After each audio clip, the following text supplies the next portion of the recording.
Good evening. Welcome to this meeting of the Montgomery County State Delegation. I am Chair of the House Delegation, Julie Polakovich-Carr, and with us tonight are members of our House Delegation as well as our Senate Delegation Chair, Ben Kramer.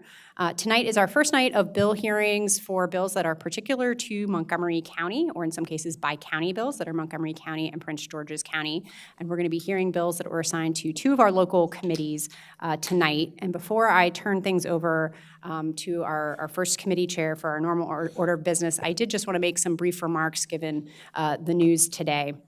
So earlier today, Maryland Speaker Adrienne Jones announced that she is stepping down, and I wanted to take a moment to acknowledge Speaker Jones's service, not just for breaking the glass ceiling as the first woman and the first person of color to lead the House of Delegates, but also for her tireless service on behalf of our state.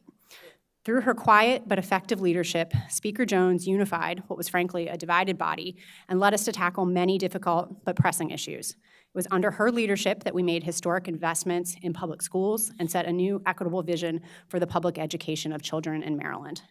Along the way, Speaker Jones meaningfully included members of the House in shaping our state's policy agenda. And personally, I will always be grateful for the opportunities that she extended to me, and I know many other members of our delegation feel the same. On behalf of the entire Montgomery County House Delegation, I want to sincerely thank Speaker Jones, and we wish her all the best going forward. So with that, we will proceed with our normal order of business. And first up tonight are the four bills that are assigned to our Metro Washington Area Committee, and I will recognize our committee chair, Delegate Chair Mariku North. I think so.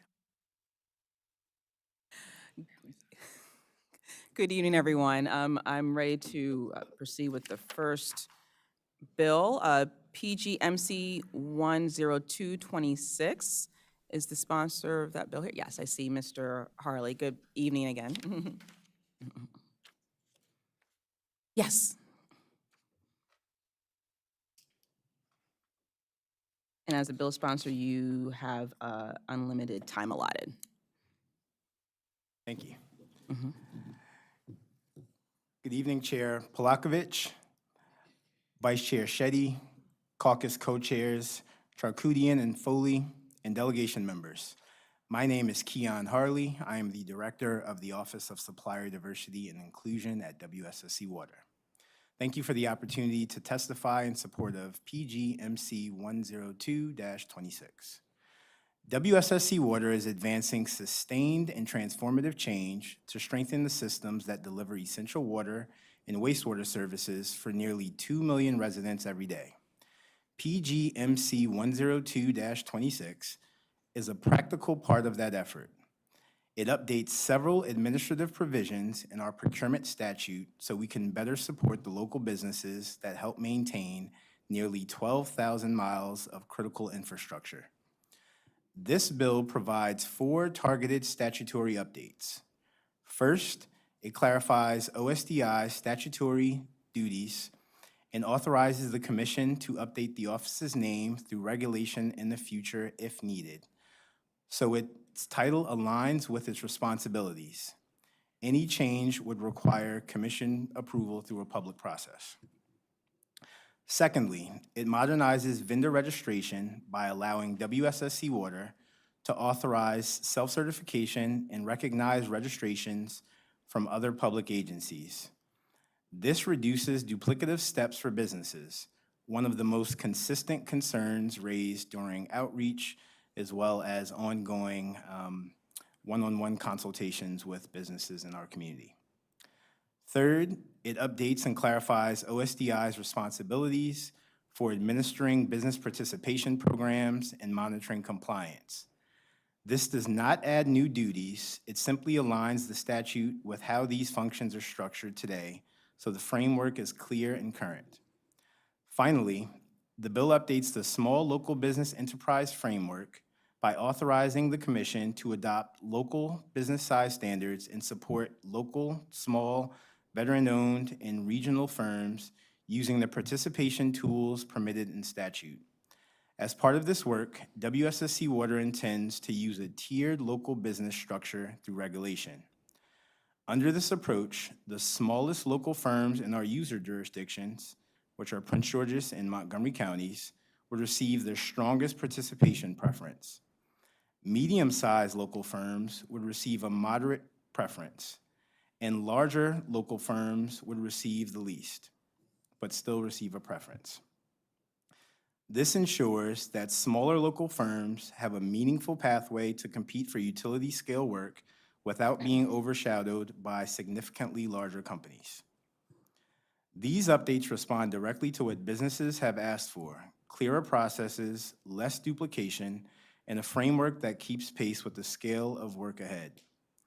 The economic activity supported by this bill is substantial. Last fiscal year, WSSC Water delivered nearly $300 million in payments to Maryland businesses, including more than $178 million to firms in Prince George's and Montgomery counties. Real jobs, payrolls, and reinvestment in our region. There is also a risk in not acting. Without these updates, outdated statutory language continues to slow registration, limit clarity around responsibilities, and prevent alignment between local business size standards and the contract values associated with a major water utility such as WSSC Water. As our capital program advances, capable local firms excluded from opportunities they are prepared to perform. Water is more than infrastructure. It is foundational to public health, community stability, and economic vitality. PGMC 102-26 strengthens the administrative framework that allows local businesses to participate meaningfully in sustaining that mission. For these reasons, we respectfully request your support, and I'm happy to answer any questions at this time. Thank you so much. Thank you. Do my colleagues have any questions on this bill? Yes, Delegate Kaufman. Thank you very much, sir. And I don't think, I want to make very clear that I support what you're trying to do. And I'm not a lawyer, but, so my question is, in light of the Supreme Court decisions that have systematically ruled out preferences and different things like that, are you at all concerned about any litigation or problem or constitutional muster type of questions? Thank you for your question. I also am not an attorney, but our values have not changed as a utility. So we are concerned about the economic prosperity and vitality of our region, but in regards to legal matters, I would defer to other experts in our organization for that. But I can certainly, get back to you with an answer around that. That would be helpful. Thank you, Madam Chair. Certainly. Thank you. Any other questions from my colleagues? Okay, seeing none, thank you so much. Thank you so much for your time. Have a good evening. You too.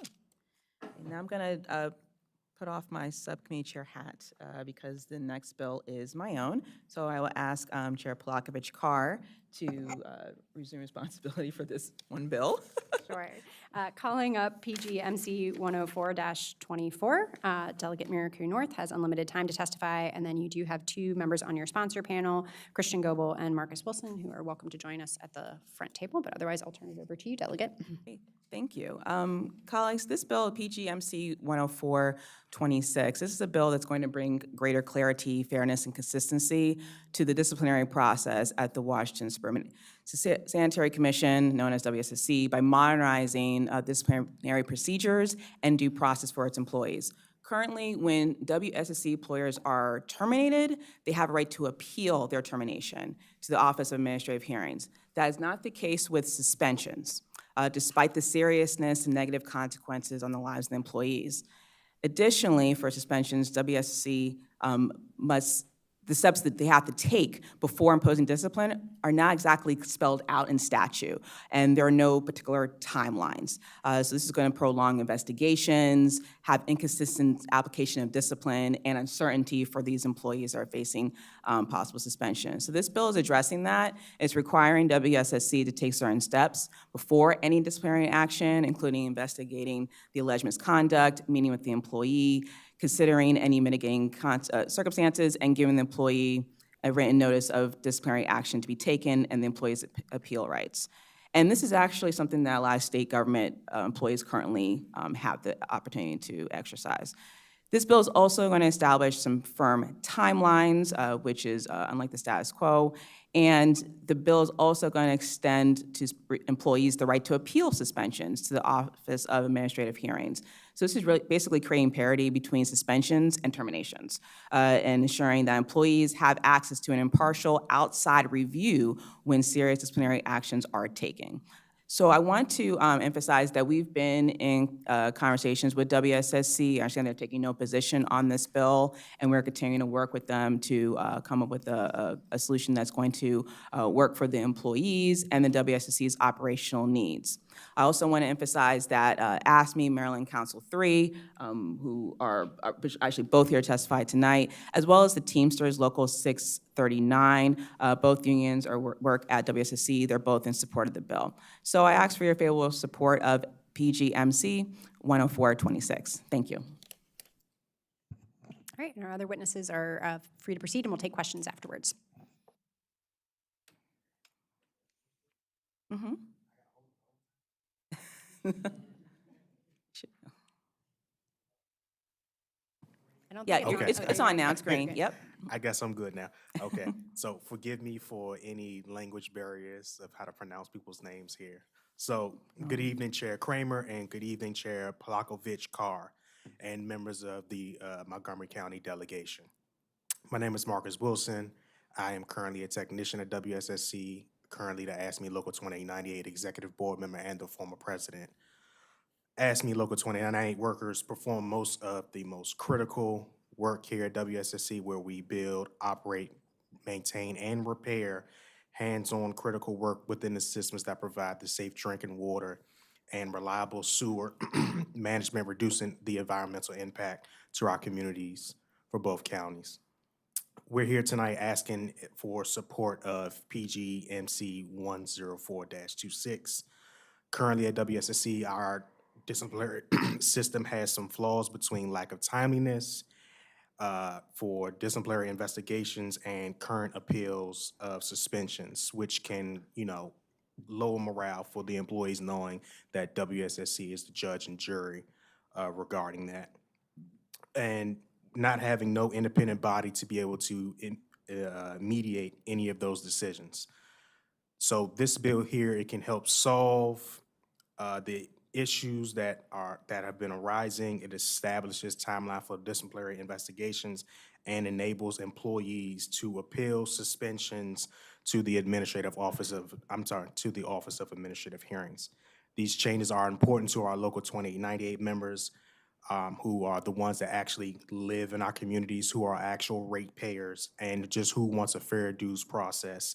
And our union asks support of PGMC 104-26. Thank you. Hi, good evening, Chair Kramer, Chair Polakovich Carr, members of the delegation. My name is Christian Goebel. I'm a legislative and political coordinator with AFSCME Maryland Council 3. Council 3 represents approximately 50,000 public employees across the state of Maryland, and our council is incredibly proud to represent hundreds of workers at WSSC. Delegate Miraku North spelled out what this bill does, and we just want to emphasize that our union is in strong support of this legislation. As Marcus testified to, it's really about due process and a system of fairness that our employees need and are advocating for. Again, the other labor union, Teamsters Local 639, also supports this legislation, and we would respectfully request the members of the delegation to support this bill. And happy to answer any questions. Thank you. Thank you both. Is there any questions for these witnesses or the bill sponsor? Delegate Chi. Thank you, Madam Chair, and thank you for all who testified. I'm just wondering if there is a systemic issue that you could speak to about what problem we're trying to fix. So from the testimonies, including the sponsor's statement, it sounds like there is a system-wide problem that needs to be fixed in terms of inconsistencies or discretionary actions taken against certain personnel. Could you speak to that in more specific terms so we can understand the scope of the issue? Sure. So this legislation is concerning the employees of WSSC, specifically as it relates to the suspension process and reforming the disciplinary system dealing with suspensions.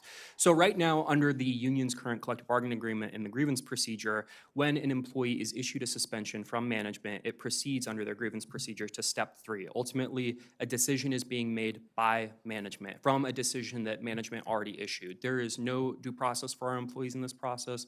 There is no impartiality. So our solution, we believe, is a simple fix, is simply enabling an employee to appeal that suspension to the Office of Administrative Hearings to have an impartial review of that decision. Currently, right now, under state law, employees can already appeal a termination if it is issued from WSSC to the Office of Administrative Hearings. This is also similar to standards that our state employees have. As Delegate Miraku North spoke to earlier, our state employees already have this under current state law as well, the ability to appeal suspensions and terminations to the Office of Administrative Hearings. So this is more a procedural fix, not about inconsistencies. So it is. It's about impartiality. It's about having a fair process and promoting due process with our members. Okay, thank you. Thank you. Any other questions? Delegate Cullison. Mic, your mic. Delegate, your mic. Press that magic button. There we go. Thank we you. go. Thank you, Madam Chair. Given that there's no opposition, am I able to assume that you have the support of management for this bill? We will not speak for WSSC management. Our understanding is that there is no formal position at this time, and I will, we certainly welcome future conversations with WSSC. And, yeah, and Delegate, I would add that that's basically what's happening. They need more time to kind of work through the bill and create some proposals on their end so we can come to a solution on this. So that's why at this time they're taking no position. Okay, thank you. Delegate Foley. Thank you, Madam Chair. My question is, so this is as related to suspensions, and the right for appeal already exists for dismissals. Does it cover any other form of discipline or just suspensions? Sure. So the appeal process itself concerns suspensions, enabling those appeals to proceed to OAH. The disciplinary investigation timelines would apply to disciplinary actions beyond suspensions. And again, those timelines also exist for state employees under our state personnel pensions article. Okay, thank you. Absolutely. Not seeing any other questions. I think that concludes the bill hearing for PG MC 104-26, and I will turn it back to Chair Miraku North for the next bill. Thank you. Thank you so much.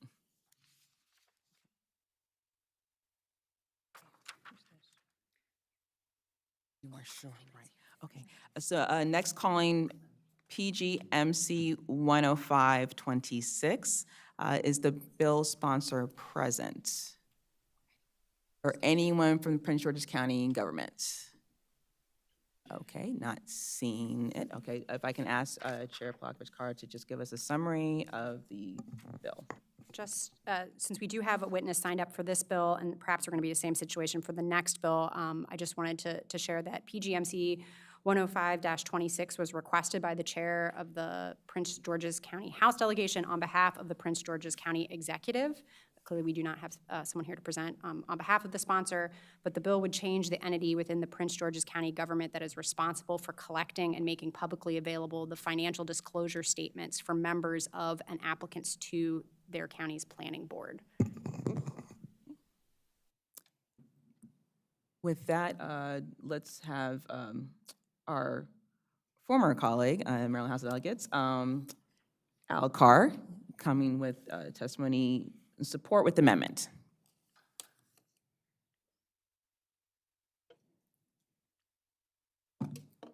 All right, good evening, Madam Chair, Mr. Chair, and friends and former colleagues. For the record, Al Carr here in support of PGMC 105-26 with an amendment. This is a bill regarding financial disclosures by county commissioners. We are all familiar with filing disclosures with the State Ethics Commission because members of the General Assembly have to do it annually. By county commissioners also file financial disclosures with the State Ethics Commission. Of course, disclosures are available for public inspection. I can remember a time not too long ago when the process was all on paper, filing the disclosure, storage at the Ethics Commission in big file cabinets, and then public access. It was very burdensome.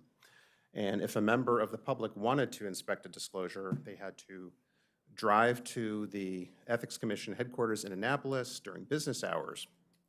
And I remember when we passed legislation to modernize the system so that the filing now, it's all electronic, the disclosures are stored electronically, and then public inspection can be done from the web.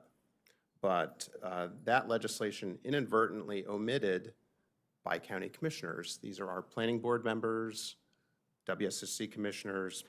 For those filers, the filing and the storage are electronic, but the public inspection is still on paper. So that still involves taking off from work, driving to Annapolis, parking in Annapolis, and coming up into the office for an in-person visit during business hours.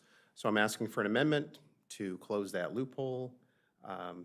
You know, a paper process doesn't make sense in 2025. Thanks. Thank you. Any questions? Oh, yes, Delegate Kaiser. Press the button. Okay, good. All right. Thank you, Madam Chair. Al, good to see you. I didn't hear this, and I just wasn't sure, and I tried looking at the language real quickly. Is what being asked for in Prince George's now going to line it up with something in Montgomery, or will they be different? Is this something we already do? Yeah, I'm not certain of that, but my amendment is, it's on the same topic, but it doesn't really address, you know, what the bill is asking for, if that makes sense. Actually, Thank you. Chair Plavich-Carr can answer that. And I'll just say, I think the amendment that we just heard from Mr. Carr would impact Montgomery County, but the underlying bill, from my read, doesn't impact Montgomery County. I wasn't asking if it impacted Montgomery County. I was asking if it lined us up. Would this bill line the two counties up? No, it would still be a slightly different process in both counties, or in terms of who's receiving the. And I guess I was also just trying to figure out which process was better, and should we, whichever way, ensure that we were doing the right thing. Anyway, thank you. Any other questions? Okay, seeing none, thank you so much. Good to see you again. The next bill is in probably a similar posture. PGMC 10726. Is anyone from Prince George County government, the county executive office, here on that bill? Okay, with that, if I can have Chair Plavich-Carr read us the description of the bill. Thank you, Chair, Mayor Kuhnorth. PGMC 107-26, was requested by the Chair of the Prince George's County House Delegation on behalf of the Prince George's County Council. The bill would require the Maryland National Capital Park and Planning Commission and the Washington Suburban Sanitary Commission to accept as a registered vendor any business that is registered as a vendor with Montgomery County or Prince George's County. And we have, well, are there any questions based upon what Chair Plavich-Carr said? Okay, with that, we have Jordan Colbert from Park and Planning, who is providing some informational testimony, and you have 3 minutes.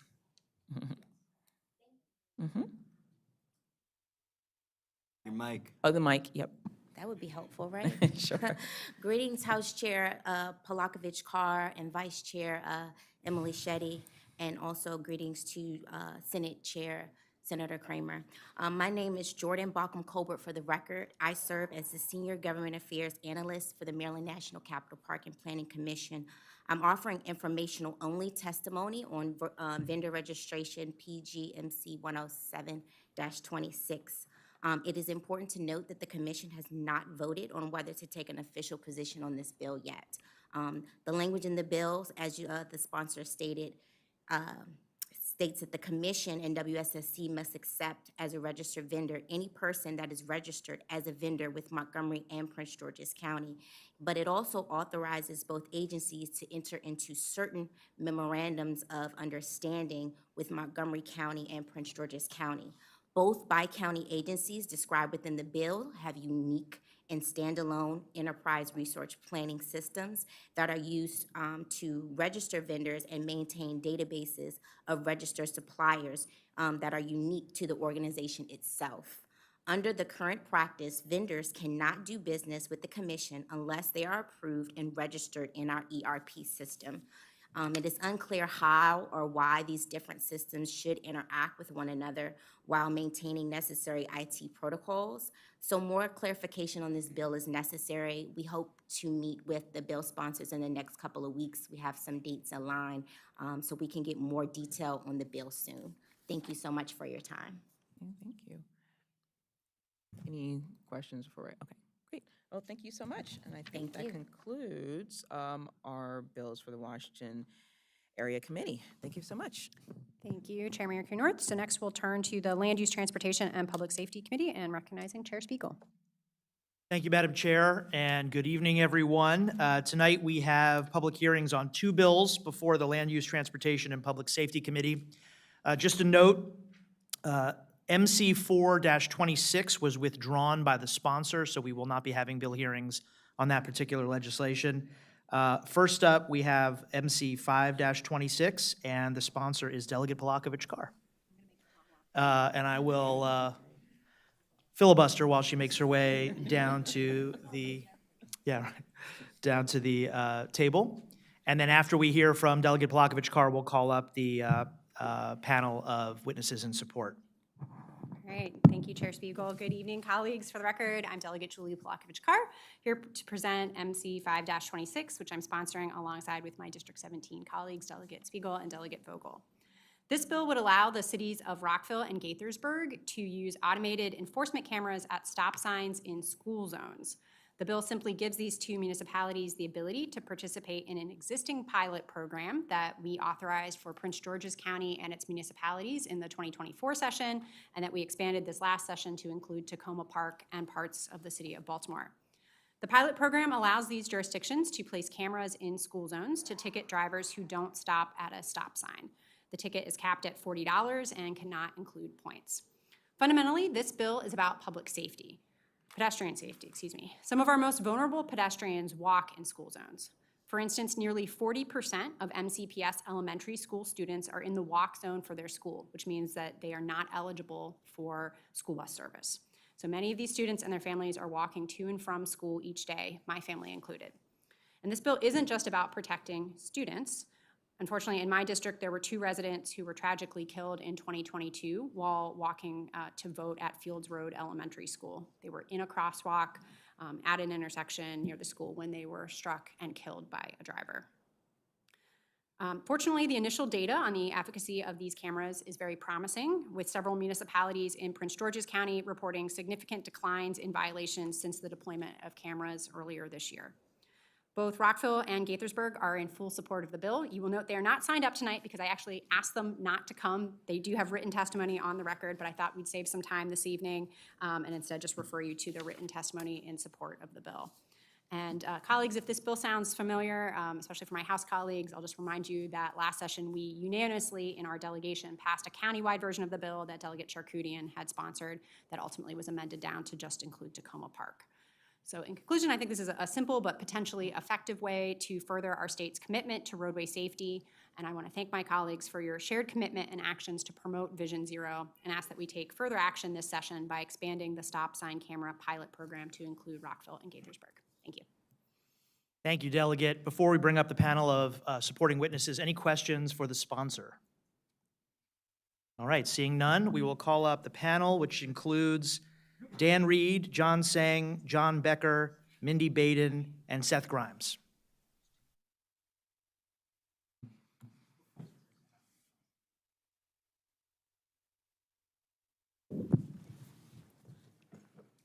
Dan, whenever you're ready. Thanks. All right. Good evening. My name is Dan Reed, and I serve as the Maryland Policy Director for Greater Washington. We work to advance better land use, transportation, and housing policies throughout the region. We strongly support this bill and would hope that one day it can be expanded to include the entire county. This is also my testimony in support of MC 1026 to save you all some time later on. These bills are personal to me. On May 7th of this year, my dog and I were crossing Thayer Avenue in Silver Spring, 1 block from our house and behind an elementary school, in a legal unmarked crosswalk when a driver ran a stop sign while turning right and hit both of us. This driver showed no remorse. He stepped out of the car and immediately said, "Your dog is fine. What's wrong?" We found out he lives on the block where he hit us and has a record of traffic violations across Maryland and Virginia, including going 84 and a 55. His insurance found him at fault and settled with me, but he will face no real consequence for his actions. The police failed to send an officer to the scene and refused to file a police report due to lack of proof. And this is why automated traffic enforcement matters.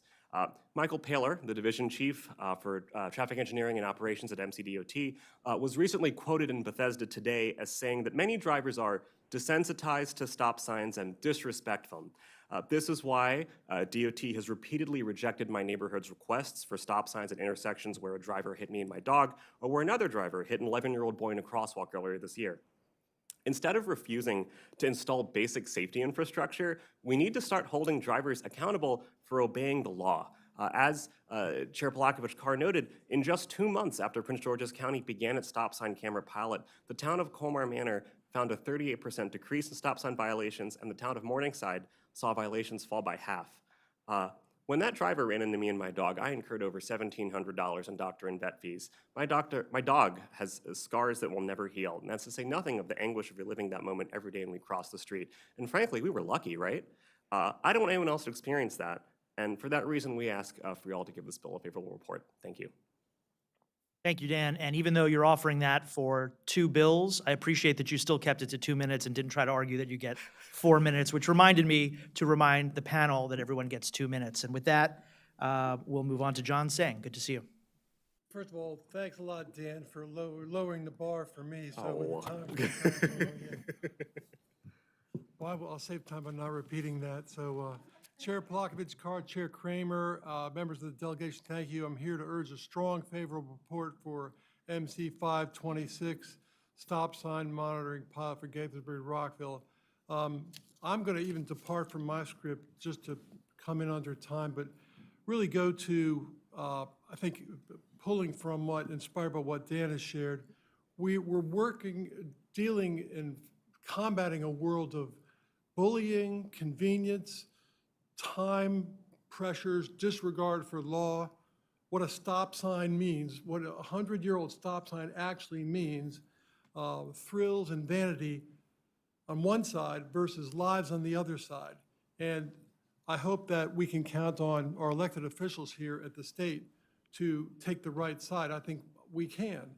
And that's also going to extend to having the strength to reconcile or to encounter and face off against, if need be, your minority of constituents who are misguided, folks that feel like these are just money grabs by technology, and et cetera, to stand up to them and say, you know what, lives come first. If you don't want to pay, abide by the law, as Delegate Foley was sharing with me a little earlier. So we, Safe Roads Maryland, strongly support MC 526, and we're there to support you, Dan, as well.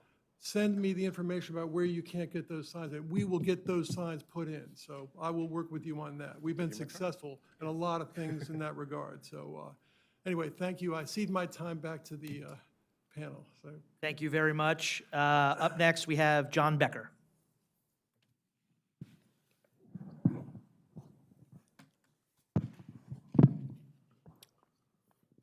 My name is John Becker. I am a resident homeowner in downtown Rockville, across the street from the Rockville Metro Station, and I'm here and providing support for MC 526.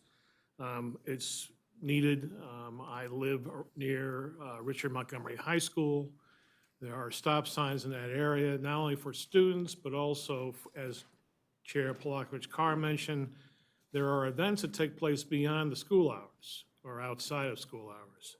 And then you have all these people who are trying to get into the school, not only students, but then staff and the members of the community. And this is well needed, this legislation.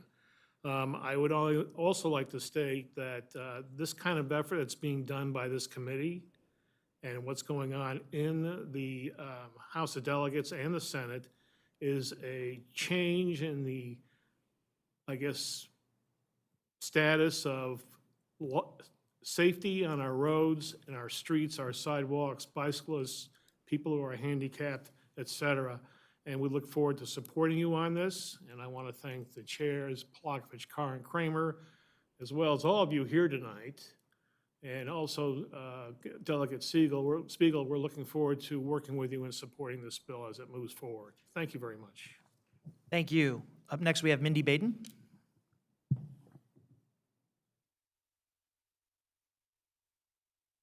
Want to give him the microphone? Good evening, Chair Polakovich Carr, Chair Kramer, and the rest of the delegation. Thank you for the opportunity to speak here this evening in support of Bill 526. I'm not speaking just as a grieving mother who lost her son while he was crossing the street, but I'm also speaking on behalf for all parents who are concerned about reckless driving habits of so many of the people we see every day. Stop sign compliance is a major issue in our community. Every day we see people rolling through stop signs or just blowing through them, and some people, are greatly affected by this. The problem is growing, and it's so dangerous for our pedestrians, our bike riders, our rollers, and our other motorists. The violations pose a particular threat to their children walking to and from school. A pilot program for stop sign monitoring systems in PG County has shown unbelievable results. After just a few months of being installed, stop sign running near schools dropped by a whopping 66.7%. It shows a measurable change in driver behavior. Increased compliance at stop signs directly benefits pedestrians, cyclists, children, and seniors, groups that are disproportionately harmed by roadway violence. Montgomery County has committed to eliminating serious and fatal traffic crashes. We can't achieve that without adopting these proven safety tools where dangerous behaviors persist. No parent should be afraid of letting their children walk to school. No resident should worry about a driver blowing through a stop sign in their neighborhood. Bill 526 is a responsible, common sense step towards safer streets in Gaithersburg and Rockville. As a mother who knows what it means to lose a child, I urge you to submit a favorable report for 526. Thank you. Thank you, and we continue to express our condolences for your loss. And then finally on the panel, we have Seth Grimes. Thank you, Chair Spiegel, Chair Polakovich Carr, Chair Kramer. I am Seth Grimes. I am representing the Washington Area Bicyclist Association. Our mission is to make walking, bicycling, and transit the best ways to get around the Washington, D.C. area. We strongly support every initiative that will lead to safer streets. We do regret that the sponsor was compelled through circumstances to withdraw MC 4-26. We hope that speed limit reduction bill will be introduced in the future. What can I add to fill in what you've heard already? I worked in support of Delegate Ann Healy in the 2024 session when she developed the legislation that created a stop sign camera possibility in Prince George's County. Originally, it was for the whole of the county, and it was limited to school zones because that's the way things work. You have to focus. That legislation was developed by Delegate Healy in response to the November 2023 deaths of 5-year-old Sky Sosa and 10-year-old Shalom Mabah at a crosswalk at Riverdale Park Elementary School in Prince George's County. I emphasize the crosswalk because of a bill you will hear in a few minutes talking about crosswalk enforcement. The stop sign camera bill is an important bill that will add an enforcement possibility to the toolkit, which must also include infrastructure improvements to create safer streets. Enforcement and driver education do not stand on their own, and we do also appreciate the investment, the massive investment in a time of tight transportation funding in the state of Maryland that you have made to improve our infrastructure. So in summary, the Washington Area Bicyclists Association strongly supports MC 526. We hope that you will approve it, and Senator Kramer, that the Senate delegation will also promptly approve the bill. Thank you. Thank you. Colleagues, any questions for our panelists? Okay, seeing none, thank you all very much. We will move to our next bill hearing for MC 10-26. And as our sponsor, Delegate Foley, moves to the presenters table, we'll ask that she be joined by her first panel of supporting witnesses, Wade Boardman and Seth Grimes.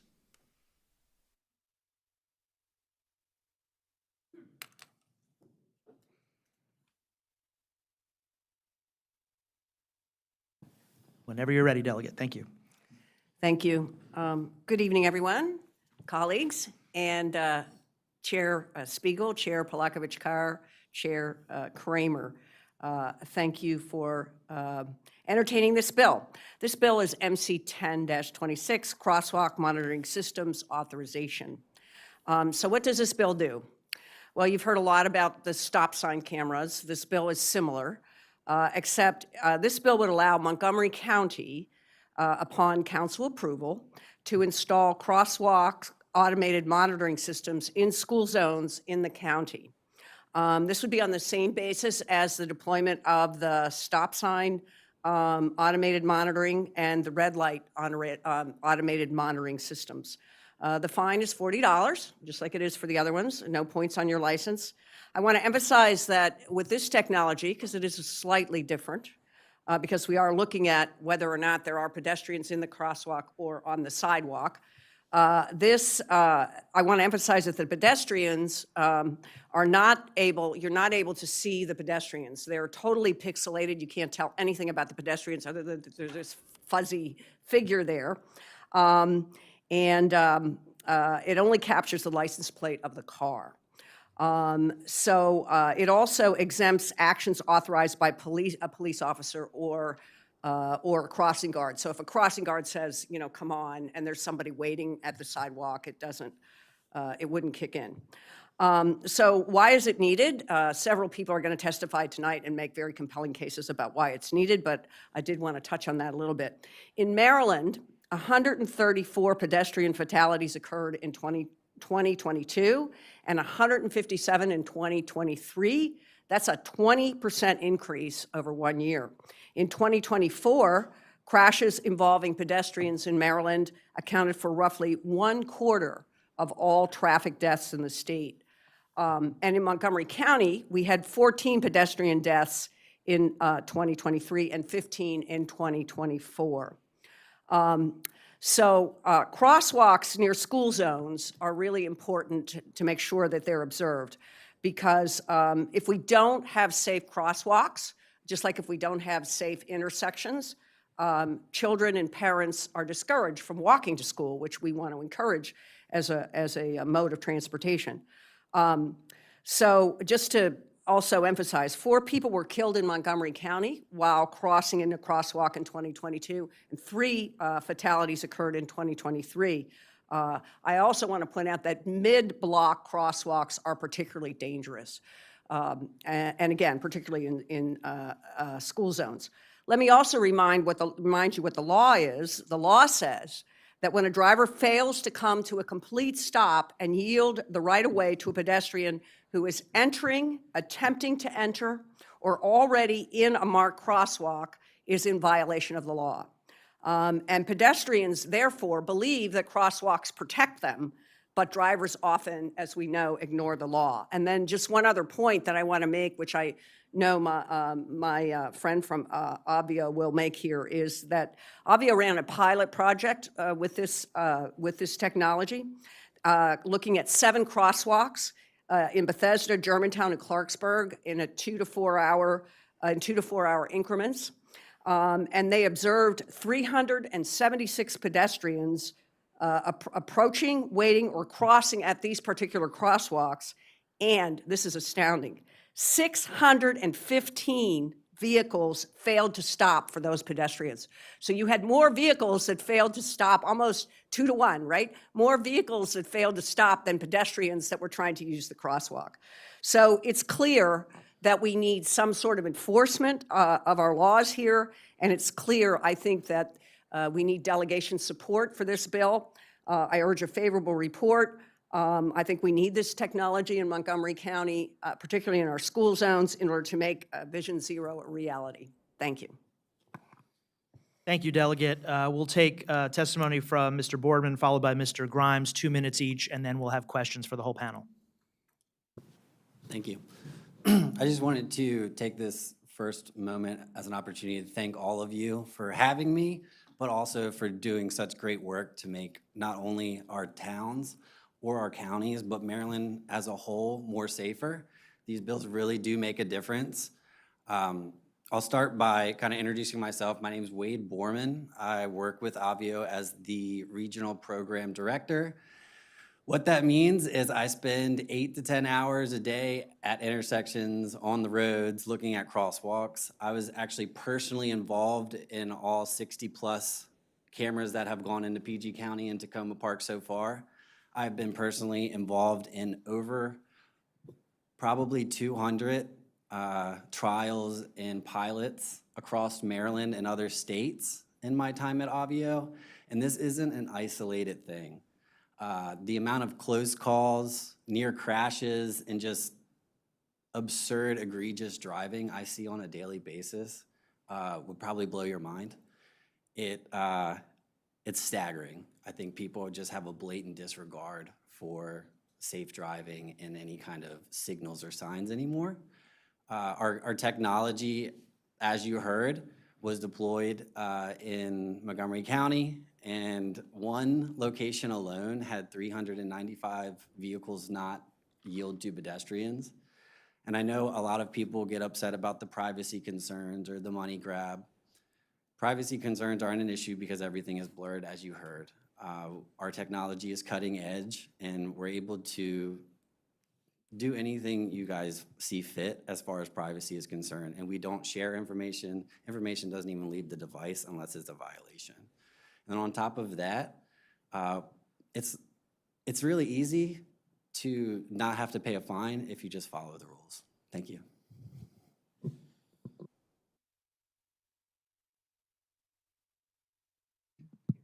we go.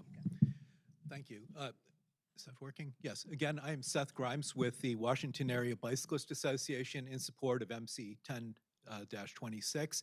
We support this bill as we supported other bills because they will make the roads safer for everyone, pedestrians, of course, in particular. I will avoid duplicating statistics that Delegate Foley gave, but I do have some statistics in my written testimony coming from the state of Maryland, state averages and so on. I will point out that the number of incidents in crosswalks is an actual underrepresentation because, for instance, in the state of Maryland's case, 20% of the reports do not have a location associated with them. So we can infer that some of them are at crosswalks. So what can I say to complement the other testimony? I have in my written testimony a citation of the National Highway Traffic Safety Administration, a federal agency, their paper on high visibility enforcement at pedestrian crossings.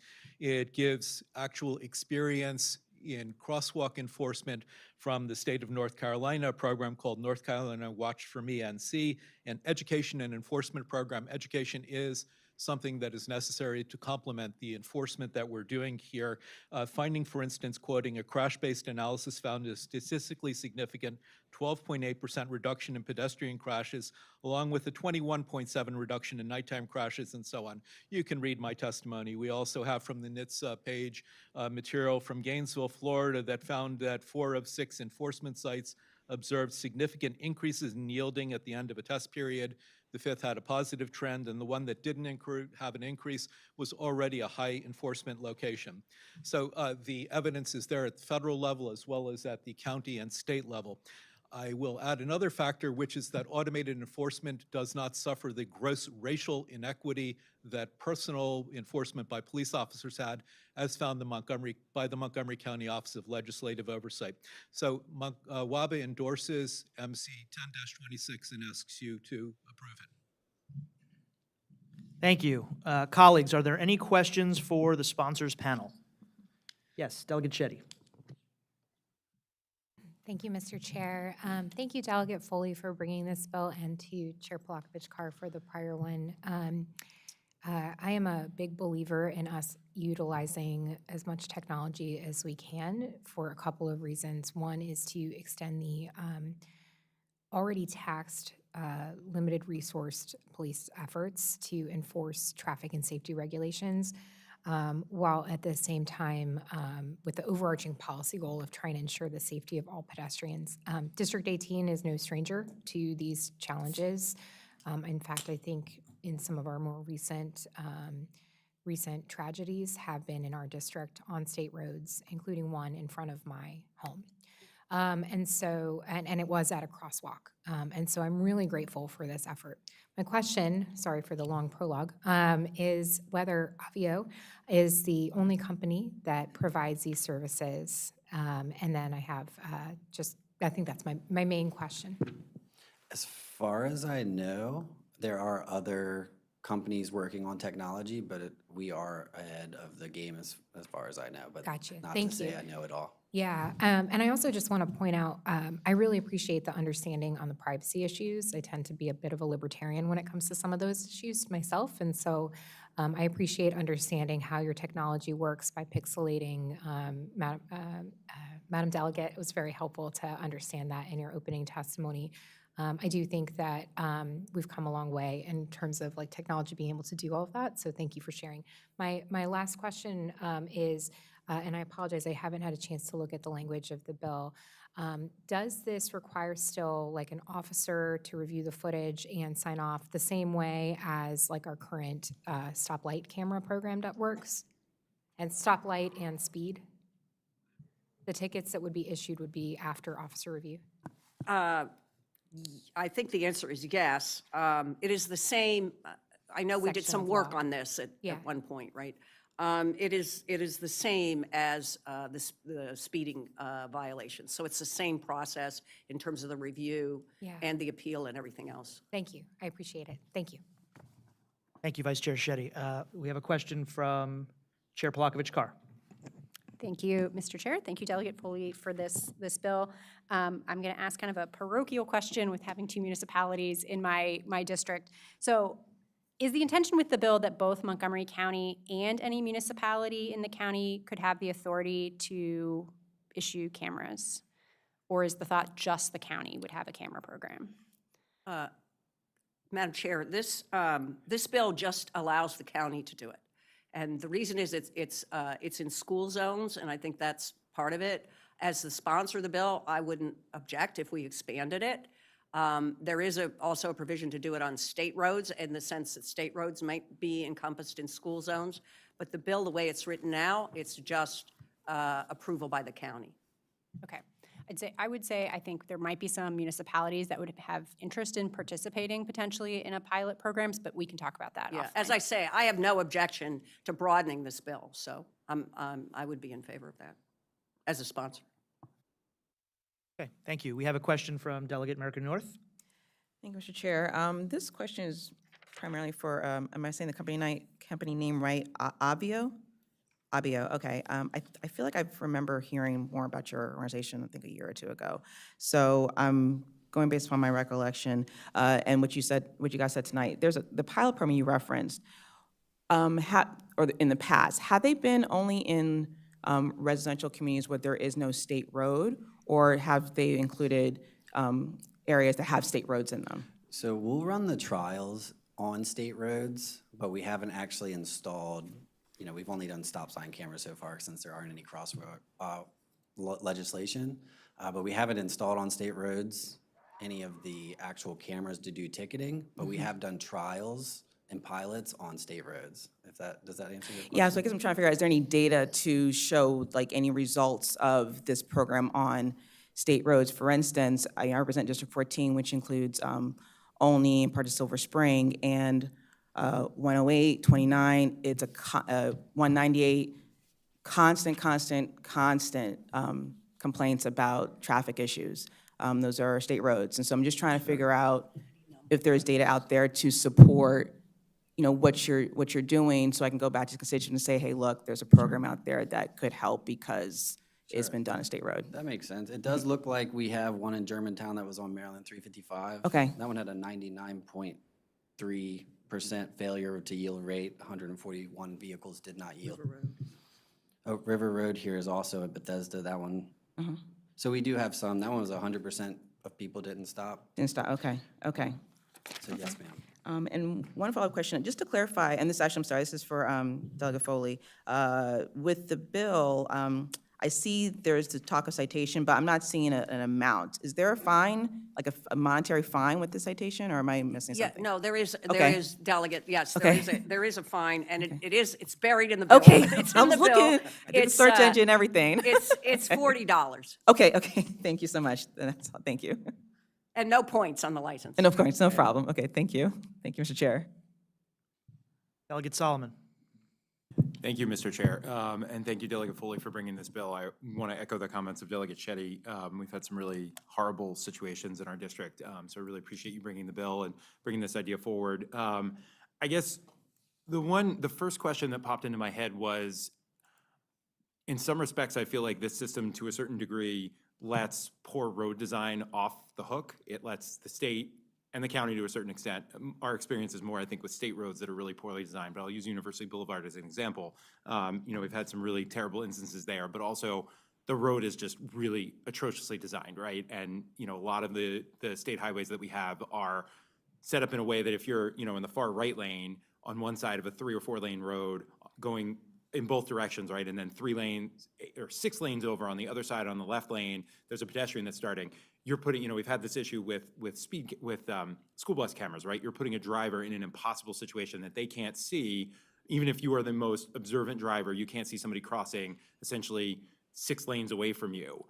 In a situation like that, to me, the failure is the road design, right? Like that should be a signalized crossing. We shouldn't be putting drivers in a situation where they have to see a pedestrian in the dark 7 lanes away.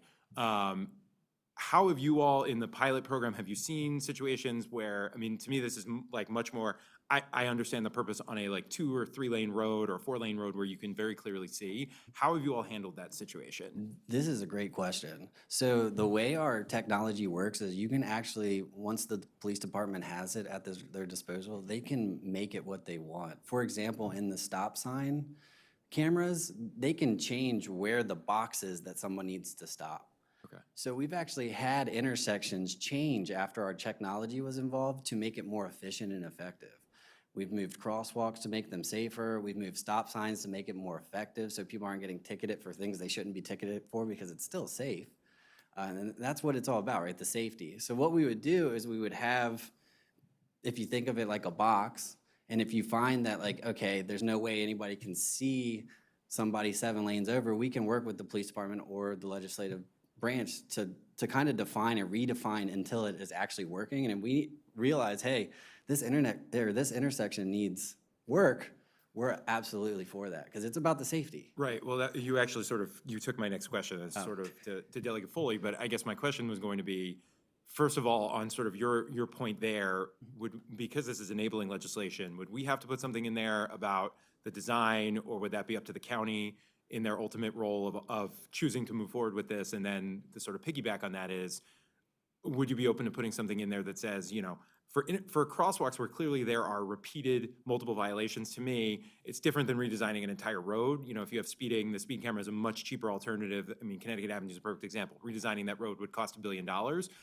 But a crosswalk, putting in a signal, is much easier than continuing to allow a camera. So I would be interested in putting something in there that said if after a year violations are continuing to rack up, the State Highway Administration or the county should look at redesigning the crosswalk.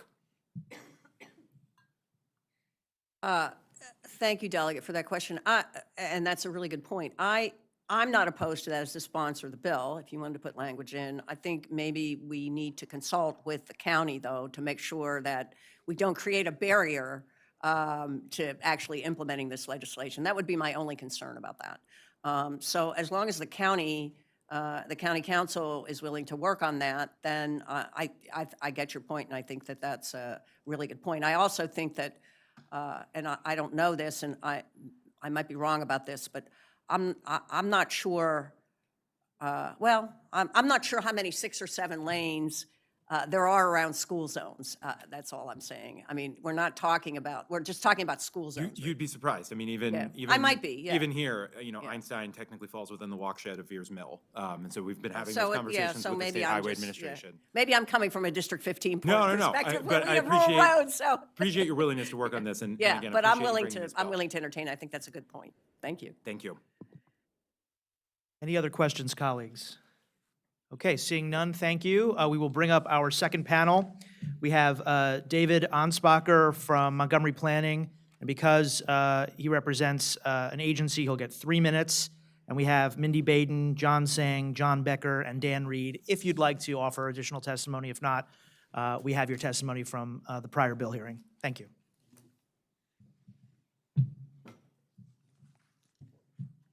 Whenever you're ready. Good evening, Chair and members of the Montgomery County Delegation. My name is David Ansbacher, and I serve as Chief of the Transportation Planning Division with the Montgomery County Planning Department. On behalf of the Maryland National Capital Park and Planning Commission, I'm here to express strong support for MC 10-26, which would authorize the use of crosswalk monitoring systems in school zones in Montgomery County. Every day, thousands of children and families walk to and from school across the county. And every day, we ask drivers to obey a simple life-saving rule: yield to pedestrians in the crosswalk. But too often, that doesn't happen. In fact, we continue to see dangerous behavior, drivers failing to stop, even when children are clearly crossing the street. MC 10-26 gives the county a smart, targeted tool to address this issue. By allowing automated enforcement of crosswalk violations in school zones, we can hold drivers accountable and deter future violations. This is not about revenue, it's about safety. Just as other automated enforcement efforts have helped reduce crashes and slow traffic, crosswalk monitoring systems can reinforce the message that pedestrian safety, especially for children, is non-negotiable. The bill also includes important safeguards. It's limited to school zones, requires local authorization, and prohibits contractor compensation models that reward ticket volume. These provisions ensure the technology will be used responsibly and transparently. This legislation aligns with the county's Vision Zero goals and our commitment to protecting our most vulnerable road users. It helps implement recommendations in the county's pedestrian master plan, and it empowers us to act before tragedy strikes, not after. I urge you to support MC 10-26 and help make our school zones safer for every child and every pedestrian in Montgomery County. Thank you. Thank you. Next, we have Mindy Baden.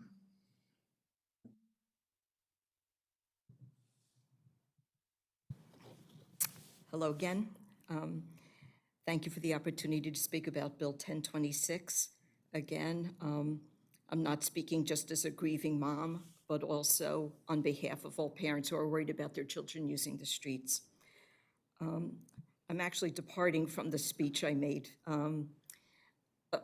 Several months ago, I learned about how many tickets were issued by school bus cameras, and I was floored. I couldn't believe it. And I'm getting the same reaction now tonight, hearing the testimony from Delegate Foley and from Wade Boardman. I can't believe the number of people who are running these, that are going through these crosswalks. Pedestrians are the most vulnerable people to traffic crashes. There were 39 fatalities this year in Montgomery County. Of them, a third were pedestrians. Think of those numbers in relation to school zones where thousands of kids walk every day to get to and from their classes. Installing automated enforcements at the crosswalks around the school zones will encourage drivers to adhere to the speed limit and to yield to those in the crosswalk. Over time, hopefully, their behavior will change. I can only hope that the speeding and the reckless behavior at crosswalks will end, or at least be reduced. There's nothing more important than protecting the lives of our kids. Installing automated enforcement at school crosswalks would be a huge step forward in achieving the Vision Zero goals and protecting our county's most vulnerable residents. And as I said, as a mother who knows what it means to lose a child, I urge you to support a favorable report on 1026. Thank you. Thank you. Up next, John Singh. Thank you, Chair. John Tang with Safe Roads, Maryland. I'm also going to stick to below my time here, but to make 3 points I think that are important in terms of our support for MC 1026 unreservedly. Last time you've been on a commercial airline, how much wiggle room did you get to buckle up your seatbelt? None. I mean, that plane, you are not going to be on that plane if you don't buckle that seatbelt up. So anybody want to take a stab at the number of lives lost on commercial airlines in 2024? 318, which is about 50% of the death rate in the state of Maryland alone annually over the past 2 to 3 years. 50%. So here we are talking about, and to my next point, a $40 fine when, you know, for running through a crosswalk, this like type of California roll, you kind of do like the stop sign, crosswalk, yeah, come on, you know, just sort of rolling through. You really don't come to a complete stop. That doesn't fly with airlines. But the fine of $40 compared to the fine for illegal dumping, so if I go home tonight and dump my trash in the woods instead of taking it down to the street, it's a $500 to $1,500 fine versus a $40 for putting somebody's life at risk. I mean, it's like upside down world we're living in. My third point is that the whole notion that sometimes or oftentimes elected officials come up against is where, the technology, how pervasive is it? Is my identity, you know, how long are you keeping this data, on and on and on. And it's getting tedious because we are surrounded by technology. You can't walk in this building or out of this building or into Home Depot without scans, facial, it's already on the ICC, it's there, it's here to stay in our world. And as a driver of your personal vehicle on a public road, you have no right to expectation of privacy. You need to get a driver's license, your vehicle has to be registered, and on and on. So thank you for your support of 1026, and next time I'll try to be more passionate about how I feel about this. Thank you. And then finally, we have John Becker. Oh, yeah, sorry. My name is John Becker. I'm also a board member of Safe Roads, Maryland, and I live in downtown Rockville, Maryland, across from the Rockville Metro Station, along Rockville Pike, Beers Mill, and East Jefferson Street. I mentioned these locations, and to respond to some of the comments previously, again, unqualified, full support for this legislation. Thank you for the sponsors, and look forward to working with Delegate Spiegel and the committee on moving this forward, both out of this committee and also in the House and the Senate. Just briefly, there's some comments that are made previously, and I do want to more or less emphasize, the gentleman here right in front of me mentioned about roadway design. Our roads, especially where I live, within a 1/10 of a mile, we're not designed for pedestrians. They got sidewalks, but they're like 1 foot away from traffic that's going 50 miles an hour. And as far as crosswalks are concerned, people don't understand what the necessity of this is. I think what we have here is we have a situation where, like cigarette smoking back in the mid-60s and seatbelt use in the 70s and the 80s, there has to be a public outreach education component to this. Not with this bill, and I'm just saying part of the problem is educating the public. One of the things about this as far as the crosswalks are concerned, this is a quality of life thing. I mean, who wants to walk on a sidewalk across the street when you might be hit or anything like that? And there are certain members of our community which walk to work from the metro station, from a bus stop, things of that nature. So that's why I want to thank the sponsors, Chair Palakovich-Carr, Chair Kramer, Chair Spiegel, and all the rest of you for bringing this up tonight, and look forward to passing it and supporting you in your efforts going forward in the General Assembly. Thank you. Thank you. Colleagues, any questions for these panelists? Okay, seeing none, that concludes this bill hearing and all of our bill hearings for this committee, and I turn it back over to Chair Palakovich-Carr. Thank you for everyone who testified this evening. This is the end of our night tonight. I will remind the listening public that we do have our second night of bill hearings a week from tonight. Those will be held virtually on December 11th. If you are interested in the bills that are going to be heard by our other two committees, they are on our delegation website, montgomerycountydelegation.com, and you can sign up to testify still into next week or to submit written testimony. With that, we are adjourned for this evening. Thank you.